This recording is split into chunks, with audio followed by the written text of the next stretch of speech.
Hello everyone, आप सब कैसे हैं। मैं उम्मीद करता हूं कि बहुत अच्छे होंगे और अपनी पढ़ाई को बहुत अच्छे से कर रहे होंगे। मैं Akash Kumar Bhadana ICT virtual classroom में आपका बहुत बहुत स्वागत करता हूं मेरे प्यारे बच्चों। जैसा आपको पता है कि हमारी 10th क्लास है और 10th क्लास में हम लोग देख रहे हैं आपका पॉलिटिकल साइंस, और पॉलिटिकल साइंस में हम लोग बात कर रहे हैं जन संघर्ष और आंदोलन की। इसमें हम लोग आपका नेपाल और बोलीविया की स्थिति को पढ़े, हम लोग दबाव समूह के विषय में पढ़े और आंदोलन क्या होता है उसके विषय में हम लोग अपने चैप्टर के माध्यम से एक एक करके हम बहुत अच्छे से इसको पढ़ रहे हैं और बहुत अच्छे से हम इनको देख रहे हैं कि अमूमन आपका दबाव समूह क्या होते हैं और जन आंदोलन क्या है। इनके विषय में हम लोगों ने बहुत अच्छे से एक एक करके पढ़ लिया था। अब जहां से हमारा लेक्चर छूट गया था वहां से आगे हम लोग कंटिन्यू करेंगे। अब हम यहाँ तक कल आपका देख चुके थे, अब हम इससे आगे थोड़ा सा इस लेक्चर को देखते हैं और इसको आपका देखना प्रारंभ करते हैं। ठीक है, ध्यान दीजिए। कभी कभी आंदोलन राजनीतिक दल का रूप अख्तियार कर लेते हैं। उदाहरण के लिए विदेशी लोगों के विरुद्ध छात्रों ने असम आंदोलन चलाया और जब इस आंदोलन की समाप्ति हुई तो इस आंदोलन में असम गण परिषद का रूप ले लिया। देखिए, सबसे पहले क्या चला था, विदेशी लोगों के विरुद्ध एक आंदोलन चला। यह आंदोलन क्या था, असम आंदोलन का नाम था। लेकिन जब यह आंदोलन समाप्त हुआ तो क्या बन गया, असम गण परिषद का रूप ले लिया। सन 1930 और 40 के दशक में तमिलनाडु में समाज सुधार आंदोलन थे। क्या थे, समाज सुधार, बहुत सारे जो आंदोलन थे वो आपके चले। डीएमके और एआईडीएमके जैसी पार्टियां जुड़े इन सामाजिक सुधार आंदोलन को ढूंढी जाती थी और क्या था, इन सबको आपका ढूंढ रही थी। अधिकांशतः दबाव समूह और आंदोलनकार राजनीतिक दलों से प्रत्यक्ष संबंध नहीं होता।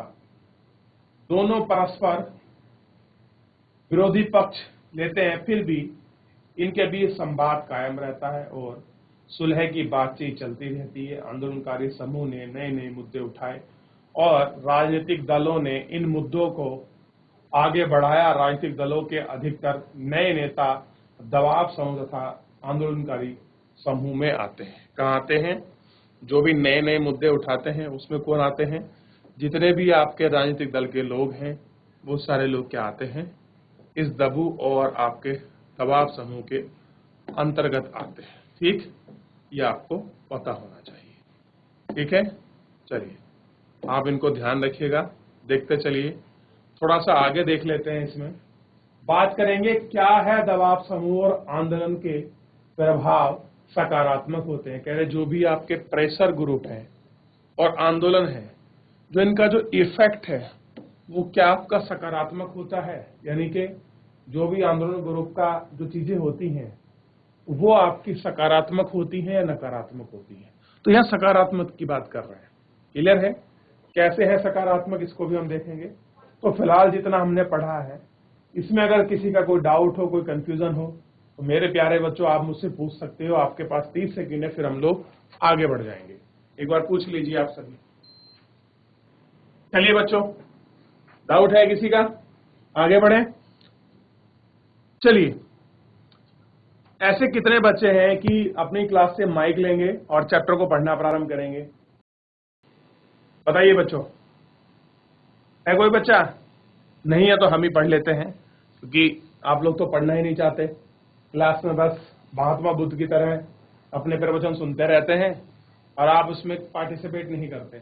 बहुत बच्चे ऐसे हैं कि माइक छीनते हैं, पढ़ने की कोशिश करते हैं कि हमारा नंबर आए, काश हम पढ़ सकें। लेकिन आप ऐसे बच्चे होते जा रहे हैं कि आप बिल्कुल दूर रहना चाहते हैं। पढ़ना चाहिए आपको, कम से कम आप पार्टिसिपेट करें, क्लास में पढ़ेंगे और बच्चे मोटिवेट होंगे। कुछ भी नहीं, जो अपना कॉन्फिडेंस है, जो अपना आत्मविश्वास है, वो आपका बढ़ेगा मेरे प्यारे बच्चों। क्लियर है? चलिए आगे देखते हैं। बहुत से बच्चे ऐसे हैं, हम लोग आपका 6th क्लास पढ़ाते हैं, 7th पढ़ाते हैं, 9th पढ़ाते हैं, 8th क्लास के बच्चे इतने बढ़ चढ़ कर हिस्सा लेते हैं। आप भी मान लीजिए पूरे लेक्चर में हमको मुश्किल से ही 2-4 मिनट आपका मिलता है पढ़ने के लिए, बाकी सारे बच्चा पूरा चैप्टर खुद पढ़ते हैं खड़े होकर, इतना जुड़ कर पार्टिसिपेट करते हैं। आगे देखिए, शुरुआती तौर पर लग सकता है कि किसी एक तबके के हित तबके का मतलब कोई आपका समूह हो सकता है के हित की नुमाइंदगी करने वाले दबाव समूह लोकतंत्र के लिए हितकारी नहीं है। अगर मान लीजिए शुरुआत में ऐसा लगता है कि अगर कोई भी आपका तबका किसी एक विशेष आपके तबके यानी कि वर्ग की बात कर रहा है या उनकी नुमाइंदगी या खाली उनकी ही पेशकश करता है, तो दबाव समूह जो होगा, जो आपका प्रेशर ग्रुप है, वो क्या नहीं है, लोकतंत्र के लिए आपका हितकारी नहीं है। लोकतंत्र में किसी एक तबके के नहीं बल्कि सबके हित की रक्षा होनी चाहिए। कैसी बात कर रहे हैं कि आपको सबका जो हित है, आपको उनकी रक्षा की बात करनी चाहिए। यह भी लग सकता है कि ऐसे समूह सत्ता का इस्तेमाल तो करना चाहते हैं, लेकिन जो आपकी सत्ता की जिम्मेदारी होगी, लेकिन जिम्मेदारी से बचना चाहते हैं। राजनीतिक दलों का चुनाव के समय जनता का सामना करना पड़ता है, लेकिन समूह जनता के प्रति जवाबदेह नहीं होते। कह रहे जो भी आपके प्रेशर ग्रुप होते हैं, वो क्या नहीं होते, जनता के प्रति वो आपका कोई जवाबदेह नहीं होते। जबकि जो राजनीतिक दल हैं, जब आपके वोट मांगने जाते हैं, तो अपने द्वारा सारे किए गए काम के प्रति जनता के सामने उन्हें उन चीजों को फेस करना पड़ता है जब वो आपके अपने चुनाव प्रचार के लिए आपका जाते हैं। क्लियर है? ये आपको थोड़ा सा ध्यान रखना चाहिए। जबकि प्रेशर ग्रुप को ऐसा कुछ नहीं होता। अब देखिए, दबाव समूह और आंदोलन को जनता से समर्थन अथवा धन ना मिले। कभी कभी ऐसा भी हो सकता है कि दबाव समूह को बहुत कम लोगों का समर्थन प्राप्त हो, लेकिन उनके पास धन ज्यादा हो और इसके बूते हुए संकुचित एजेंडे पर सार्वजनिक बहस में रुख मोड़ने में सफल हो जाए। अब देखिए क्या कह रहे हैं कि भले ही उनके पास लोगों का समर्थन कम हो, लेकिन उनके पास धन का संकुचन यानी कि इतना सारा धन हो, इस एजेंडे के साथ काम करें कि वो आपका किसी भी चीज को आपका रुख यानी कि उसकी दिशा को पलट सकते हैं। यानी कि सरकार में अपनी पैसे के दम पर, या कह सकते हैं कि जो आपका जन भागीदारी से वो किसी भी चीज पर अपना प्रेशर लगाकर वो सरकार की नीतियों में आपका बदलाव कर सकते हैं, और यही प्रेशर ग्रुप है। क्लियर है? यही क्या है? दबाव समूह। मान लीजिए आज पूरे उत्तराखंड के बच्चे ये खड़े हो जाएं कि हमको क्या चाहिए, पूरे उत्तराखंड में 6 से लेकर 12 तक, 6 से लेकर 12 तक निःशुल्क शिक्षा चाहिए, चाहे वो किसी भी वर्ग का हो। अगर पूरे उत्तराखंड में अगर एक बहुत बड़ा आंदोलन हो जाए या कोई और ऐसी चीज हो जाए, मान लीजिए कि हम आज से हमारे उत्तराखंड में कोई आपका करप्शन नहीं होगा, कुछ भी नहीं होगा, और उसके लिए बहुत बड़ा आंदोलन आपका खड़ा हो जाए, तो मान लीजिए जब एक बहुत बड़ा वर्ग सामने खड़ा होगा, सरकार को मजबूरी होगी उनकी बात मानने की। क्लियर है? तो इस तरह की सारी चीजें हमको मिलेंगी। ठीक, तो ये सब पावर होती है जो आपके प्रेशर ग्रुप होते हैं।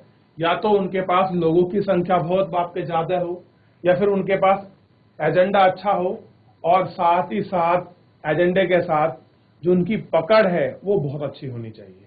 तभी क्या हो सकता है, ये सारी चीज आपकी सुनिश्चित हो सकती है। ठीक है ना? ध्यान रखिए। चलिए आगे बढ़िए, थोड़ा सा मैं आपको दिखा देता हूं। ठीक है, चलिए। लेकिन थोड़ा सा संतुलित नजरिया अपनाइए तो स्पष्ट होगा कि दबाव समूह और आंदोलन के कारण लोकतंत्र की जड़ें मजबूत हुई हैं। क्या हुई है मेरे प्यारे बच्चों? आपका जो लोकतंत्र की जो आपकी जड़ें हैं वो आपका मजबूत हुई हैं। शासकों के ऊपर दबाव डालना लोकतंत्र का कोई अहितकारी गतिविधि नहीं है, बशर्ते इसका अवसर सबको प्राप्त हो। यानी कि जो हमारा लोकतंत्र है, अगर आप उस लोकतंत्र में आप अगर दबाव डालते हैं तो वो क्या नहीं है, अहितकारी, मतलब उससे कोई नुकसान नहीं है। लेकिन बशर्ते का मतलब उसमें एक आपकी कंडीशन है कि ये अवसर जो है आपको सबको प्राप्त होने चाहिए। ऐसा नहीं किसी वर्ग विशेष, व्यक्ति विशेष, धर्म विशेष के लोगों को ही इसका प्रॉफिट या आपका लाभ मिल जाए, नहीं, सबको इसका प्रॉफिट और लाभ होना चाहिए। तो ही कुछ इसका बेनिफिट है कि हाँ, दबाव समूह ने अपना काम किया है, और वही आपके दबाव समूह के कारण ही ये चीजें आपकी सफल हुई हैं। अगर इस प्रकार की चीजें हैं तो बहुत अच्छा है, ठीक। और हमको ये सारी चीजें आपको देखने को भी मिल जाएंगी। तो इस प्रकार से थोड़ा सा गौर करना चाहिए और उसी आधार पर हो कि सब लोगों के लिए ये चीजें हों और सब लोगों के लिए ये व्यापकता बनी रहे। क्लियर है? तो ये आपको ध्यान देना है। अब देखिए, थोड़ा सा इसमें आगे देखते हैं। सरकार अक्सर थोड़े से धनी और ताकतवर लोगों के अनुचित दबाव में आ जाती है। अब देखिए, जो थोड़े ताकतवर हैं, अब उनका दबाव चाहे सही हो या गलत, लेकिन उस दबाव में क्या होती है, गवर्नमेंट आपका आ जाती है। अब जो आपके उद्योगपति होते हैं, बड़े बड़े बिजनेसमैन होते हैं, कॉन्ट्रैक्टर होते हैं, वो क्या करते हैं, बहुत सारी नीति अपने अनुसार बनवाते हैं। आपने देखा होगा मूवीज वगैरह में कि आपके बड़े बड़े बिल्डर आते हैं सरकार के मंत्रियों के पास, वो बोलते हैं कि आप इस रोड को हमारे खेतों से निकाल लीजिए, हम आपको इतना प्रॉफिट देंगे, इस तरह से लाभ करेंगे। तो उनसे क्या होगा, वो सरकार पर प्रेशर करते हैं, लालच करते हैं, और वो चीज वहां से पास हो जाती है। तो जो उनकी बेकार पड़ी भूमि थी वो आपका लाखों करोड़ों रुपए की हो जाती है, क्योंकि वहां से हाईवे गुजर गया। तो इस प्रकार की नीति होती है। और बहुत सारी चीजें हैं, वो कानून अपने मनमाने ढंग से करवाते हैं कि टैक्स में हमको कंपनसेशन मिल जाए, हमको छूट मिल जाए, बैंकों से हमें ऋण वापस रेट पर मिले, सरकार उसका बिहार ले ले, सरकार उसकी गारंटर बन जाए तो हमको लोन मिल जाएगा। तो इस प्रकार से बहुत सारे प्रेशर ग्रुप जो हैं आपके काम करते हैं, जो आपके ताकतवर और आपके धनी लोग हैं, ठीक है, जो कहीं ना कहीं उनकी आपका व्यक्तिगत रूप से उनकी हेल्प भी करते हैं, जिसके कारण उनको ये काम करने पड़ते हैं। आप देखिए, थोड़ा सा ध्यान दीजिए आप लोग इसमें। और आम नागरिकों की जरूरतों तथा सरोकारों को सरकार को अवगत कराते हैं और कहते हैं कि भाई इस तरह की चीजें हैं, आम नागरिक की इनका थोड़ा सा ध्यान रखना चाहिए। अब देखिए, वर्ग विशेषी हित समूह भी महत्वपूर्ण भूमिका निभाते हैं। अब कुछ ऐसे प्रेशर ग्रुप होते हैं जो किसी खास वर्ग को लेकर इंगित होते हैं। जैसे मान लीजिए कोई आपका मजदूर वर्ग को लेकर कर रहा है, कोई शिक्षित वर्ग को लेकर कर रहा है, कोई बेरोजगार संघ को लेकर वो कर रहा है, कोई विद्यार्थियों को लेकर कर रहा है, कोई महिलाओं को लेकर, कोई आपके पिछड़े वर्गों को लेकर, कोई पिछड़े वर्ग या अनुसूचित जनजाति जाति के लोगों को लेकर। क्लियर है? या फिर कोई आपका सरकारी जो संघ है आपका लोगों का, उनको लेकर कुछ कर रहा है। तो इस प्रकार की चीजें, इस प्रकार की घटना जो है होती रहती है और उनको देखने के लिए मिल भी जाता है। अब देखिए, जब विभिन्न समूह आपके सक्रिय हो तो कोई एक समूह समाज के ऊपर प्रभुत्व कायम नहीं कर सकता। अब ऐसा नहीं है कि खाली अगर बहुत सारे समाज हैं, अगर कोई चाहे समाज की मेरा ही आपका समाज के ऊपर रुतबा चले, मेरा ही प्रभुत्व हो, मेरी ही मनमानी चले, तो ऐसा नहीं कर सकता। यदि ऊपर एक समूह सरकार के ऊपर अपने हित की नीति बनाने के लिए दबाव डालता है तो दूसरा समूह इसके प्रतिकार में दबाव डालेगा। मान लीजिए आज आप मजदूरों के लिए कुछ कर दीजिए, कुछ विशेष, कल महिलाओं का आपका एक प्रेशर ग्रुप आ जाएगा कि जब आपने उनके लिए किया है तो हमारे लिए भी कीजिए। जब उनके लिए करेंगे तो आपका जो बाल समूह है, जो आपके बालिका जो आपका संरक्षण का काम करते हैं या फिर उनके लिए हैं, फिर उनका प्रेशर आ जाएगा, फिर बाल का आ जाएगा, फिर अनुसूचित जाति जनजाति और बहुत सारे इस तरह से जो आपके लोग हैं, जो आपके समाज की मूलभूत धारा से पिछड़ रखे हैं, फिर उनका ग्रुप आएगा कि हमारा भी बहुत अच्छी पॉपुलेशन है, हम भी वोटिंग राइट्स आपको ही देंगे, आप ये कर दीजिए। तो इस तरह की चीजें होती हैं।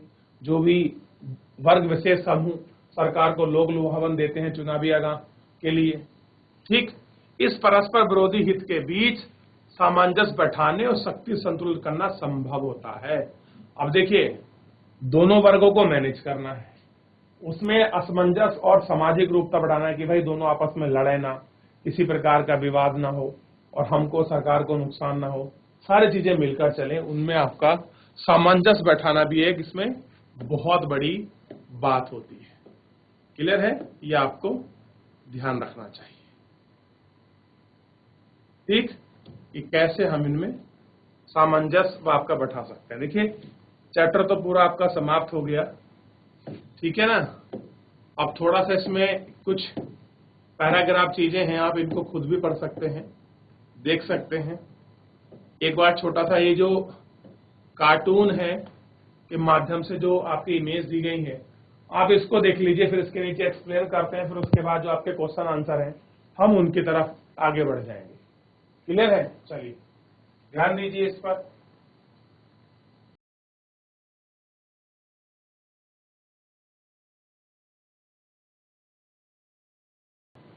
हो गया बच्चों? चलिए देख लिए, आइए हम इसमें देखते हैं थोड़ा सा। कई लोकतांत्रिक सरकार अपने नागरिकों को सूचना का अधिकार यानी कि आरटीआई, राइट टू इंफॉर्मेशन, देख लीजिए। राइट टू इंफॉर्मेशन बहुत बार आपने सुना होगा, जब आपके सरकारी कामकाज होते हैं तो बोलते हैं हमने आरटीआई के माध्यम से ये पता लगाया है कि सरकार ने इतना पैसा वहां खर्च किया है, इतना ये किया है, इतना इस तरीके से किया है, वास्तविक सूचना ये है, जबकि काम ये हुआ है। तो ये सारी चीजें हमको आरटीआई के माध्यम से पता चलती। अब देखिए, सूचना का अधिकार अधिनियम 2005 संसद द्वारा पारित एक ऐतिहासिक कानून है। कैसा है? एक ऐतिहासिक कानून है। नागरिक इस कानून के अंतर्गत सरकारी कार्यालयों से उनकी विभिन्न गतिविधियों की जानकारी प्राप्त कर सकते हैं। अगर आपको किसी भी कार्यालय से कोई जानकारी प्राप्त करनी है, मान लीजिए आप सिंपली जानकारी प्राप्त करना चाहते हैं कि वित्तीय वर्ष 2022-23 में हमारा जिला ये, गांव ये, ब्लॉक खंड ये, इसमें कितना राजस्व आवंटन किया गया है, कि जो हमारे गांव के लिए निधि आपके निश्चित की गई है विकास के लिए, ग्राम प्रधान के लिए, वो किस प्रकार है, आप उसका विवरण सह प्रतिलिपि में प्राप्त कराइए।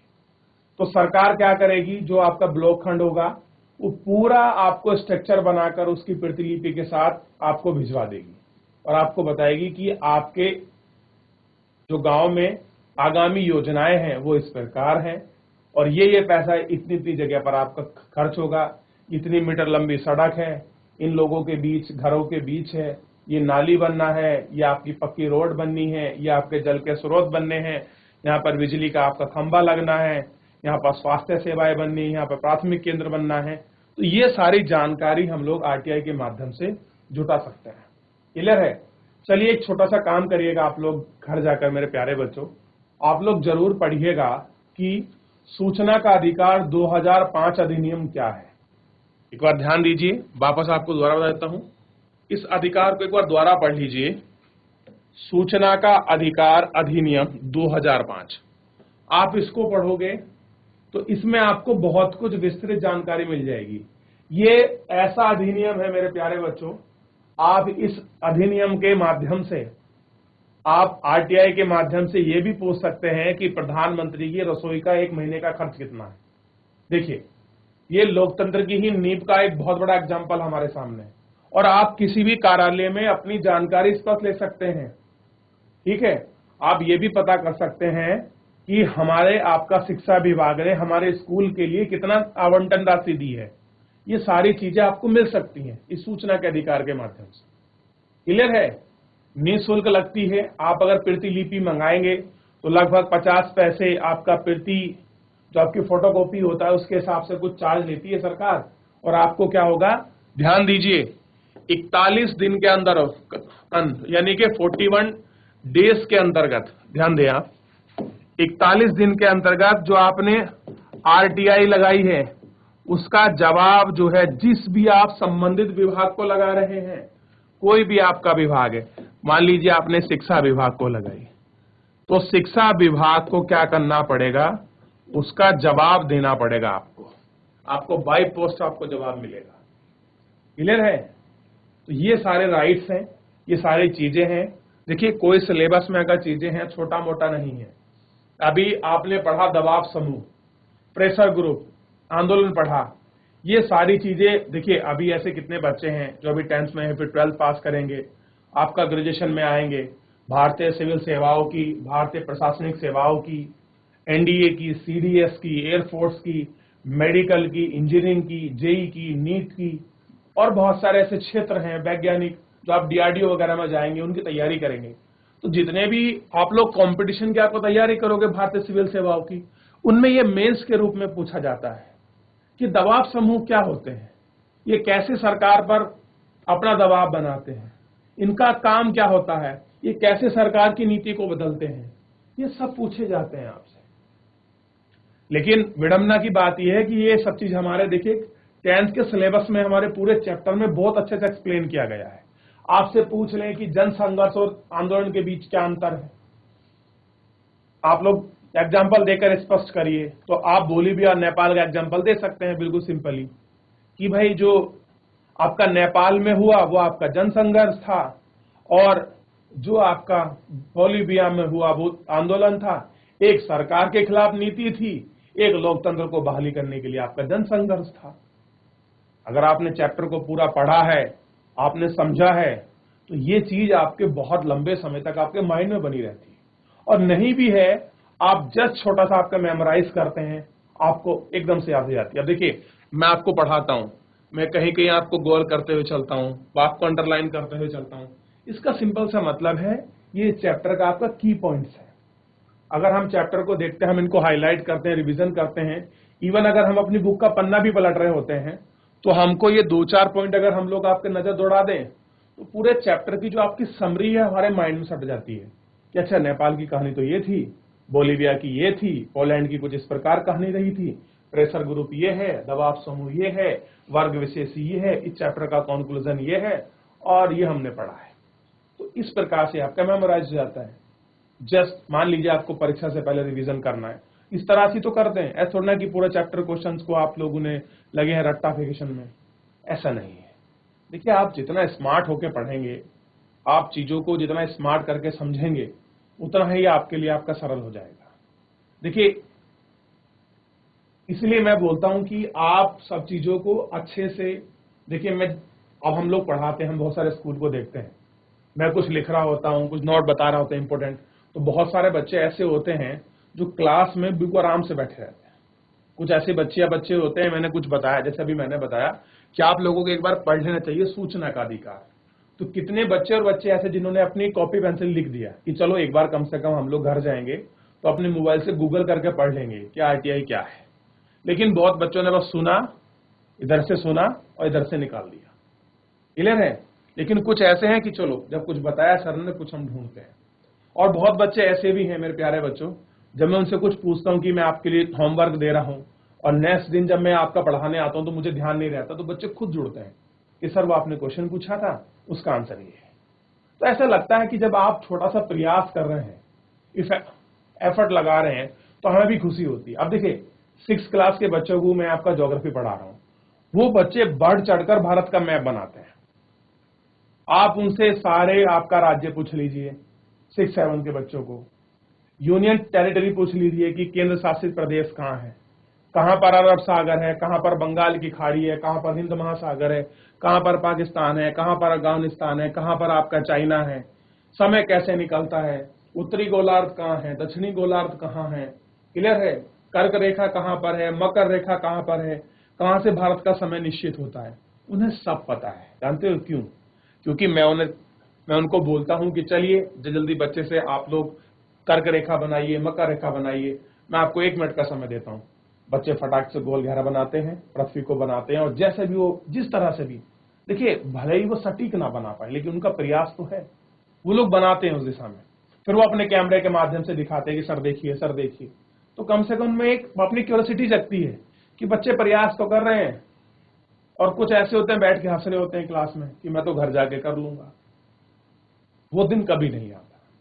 आप जिस भी क्लास में बैठे हैं, चाहे हम पढ़ा रहे हैं, आपके टीचर पढ़ा रहे हैं, देखिए एक क्लास लगभग 40-45 मिनट की होती है, एक कक्षा। तो आप अपनी कक्षा को पूरा अपना 100% देने की कोशिश करिए कि हमारी पूरी ये कोशिश रहे कि हम अपने चैप्टर को बहुत अच्छे से पढ़ें।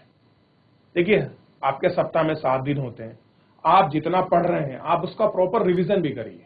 ऐसा नहीं है कि आपने मैथ का चैप्टर पढ़ लिया, आप सरलीकरण पढ़ रहे थे, सिंप्लीफिकेशन पढ़ रहे थे, नंबर्स पढ़ रहे थे, आपने पढ़ा, क्लास में पढ़ा और उसको छोड़ दिया, या आपने जो होमवर्क मिला शीट के रूप में आपने उसको कर लिया। कभी आपने ये कोशिश नहीं की चलो मैं रिवीजन कर लेता हूं। जब आप 10 दिन के बाद, 1 महीने के बाद जब वो क्वेश्चन मिलते हैं, आप कहते हैं करा तो है लेकिन सही आंसर नहीं आ रहा। कारण जानते हैं क्या है? आप लोग प्रॉपर रिवीजन नहीं करते। इसलिए मैं सब बच्चों से बोलता हूं, आप प्रॉपर सब विषय का रिवीजन कीजिए। सब विषय आपके लिए इंपॉर्टेंट है। क्लियर है? ऐसा नहीं है कि इंग्लिश इंपॉर्टेंट नहीं है, मैथ इंपॉर्टेंट नहीं, सब कुछ इंपॉर्टेंट है, बशर्ते आपको समय देना आना चाहिए कि हम कितने कब किस विषय को पढ़ना है और किस तरीके से पढ़ना है। क्लियर है? तो चलिए, ऐसे कितने बच्चे हैं, हाथ खड़ा कीजिए, जो आज से अपने आप से प्रॉमिस करते हैं, मेरे से मत कीजिए, अपने आप से प्रॉमिस कीजिए कि हम आपका प्रतिदिन अपने चैप्टर्स का, सभी सब्जेक्ट का रिवीजन करेंगे। हाथ खड़ा कीजिए। कितने ऐसे बच्चे हैं जो रिवीजन करेंगे? बहुत अच्छे, बहुत बढ़िया। अब देखो, ये बच्ची है, दूसरों की तरफ मुंह देख के हाथ खड़ा कर दी, चलो ये खड़ा कर दे तो मैं भी खड़ा कर देती हूँ, है ना? वो रैली में थोड़ी आए हो कि पास वाला हाथ खड़ा करा तो आपका नेताजी देखेंगे नहीं। हाथ नीचे कर लीजिए। बहुत अच्छा। तो बच्चों, आप इसी प्रकार से अपने आप से प्रॉमिस करिए बिल्कुल कि कुछ भी हो जाए, चाहे मैं आगे कम बढ़ूं, लेकिन मैं पिछला रिवीजन करते हुए चलूंगी। देखिए, अगर आप पिछला रिवीजन करेंगे, मान लीजिए कोई आपका टेस्ट ले ले, किसी दिन लाइव जुड़ जाए, आपसे पूछना शुरू कर दे, ये क्वेश्चन का आंसर दीजिए, यही आपका वर्चुअल में आके आते हैं टीचर, आपसे पूछते हैं डिपार्टमेंट से, आप जवाब देते हैं, तो आपके क्लास टीचर का, आपके स्कूल के प्रिंसिपल का, आपके स्कूल का नाम होता है। वो लोग स्पेशली लिख के ले जाते हैं कि फला स्कूल का ये बच्चा है, मैथ में उसने इतने क्वेश्चन का आंसर दिया, आप इसको नाम लिख लीजिए। उनको वो टॉप लिस्ट में गिर देते हैं इस तरह से कि सर डायरी मेंटेन होती है पूरी, क्योंकि डिपार्टमेंट के लोग आते हैं, हम लोग आपका देखते हैं। तो आप बढ़ चढ़कर हिस्सा लीजिए। अभी मैंने बच्चों से कहा कि चलो माइक लेकर आप लोग पढ़ना खड़ा हो जाइए। ऐसा कौन सा शब्द है जो आप नहीं पढ़ सकते? अरे गलत भी पढ़ा तो क्या हुआ, बहुत बार तो मुझसे भी गलत निकल जाता है फ्लो में। आप खड़े होकर पढ़िए, कोशिश तो कीजिए, कम से कम कॉन्फिडेंस तो आपके अंदर आपका डेवलप होगा, आत्मविश्वास तो बढ़ेगा ही। आप सोचिए, आप 250-300 स्कूल हैं, आप उनके बीच में खड़े होकर पढ़ रहे हैं, तो कितनी बड़ी बात है आपके लिए। एक आपको प्लेटफॉर्म मिल रहा है आगे बढ़ने के लिए, लेकिन अपॉर्चुनिटी का बेनिफिट हर कोई नहीं उठा पाता, बहुत कम लोगों को मिलती है। क्लियर है? तो सभी बच्चे आप इस तरह से पढ़िए ताकि हमारी पढ़ाई लगे, बोझ ना लगे। ठीक है? ये आपको ध्यान रखना है, सारे विषयों का आपको प्रॉपर रिवीजन करना है। चलिए, तो देखिए बच्चों, चैप्टर जो था हमारा, हमने पूरा इसको पढ़ लिया।